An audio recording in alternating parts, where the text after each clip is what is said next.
So who knows what could happen over the next few hours, but we have lots of people who will be talking through it. We're going to be getting expert analysis from Professor Sir John Curtis. Young is going to be talking through all the sequences as they come in. Good girl. I'm talking to Yvette Cooper, the Foreign Secretary, very shortly about Labour's fortunes. Also, as he said, counting begins now in Scotland and in Wales. Crucial counts there, and Clive Murray and Kirsty Walk are going to be taking us through it all. Very good, sir. Hello from Edinburgh, the Scottish Parliament behind me on a beautiful morning. These elections determine the complexion of the incoming administration. We expect results from lunchtime.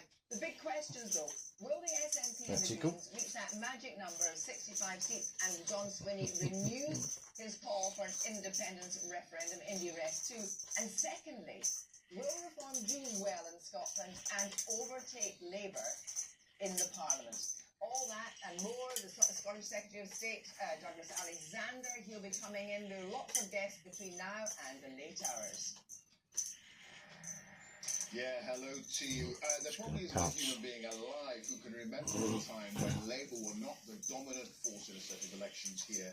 In Wales, there's a sort of very personal, visceral connection for generations of families to the party, and it seems that connection might have been broken in these elections. More. You talk to senior Labour figures here who believe they've had a very bad night of it and could potentially lose control of the Senate here, the Welsh Parliament, for the first time since devolution.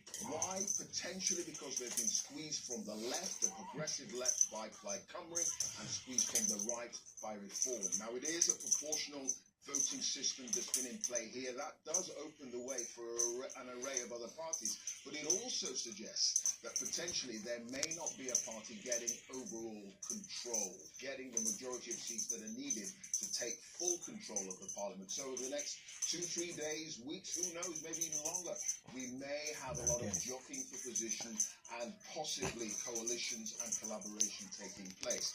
And we've got to ask the question, what does losing this Labour heartland here in Wales potentially mean for Sir Keir Starmer at Westminster? We've got plenty of this coming up. It's going to be a fascinating and potentially historic morning, so stay with us. Stay with us indeed. Back to you.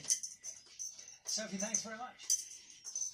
So, we have heard from the Prime Minister in the last hour. We have heard from Nigel Farage, leader of Reform UK. We have got with us Professor John Tom, who's been watching closely since the start of breakfast this morning and overnight. What's your thought? What's your takeaway so far at, 9:26?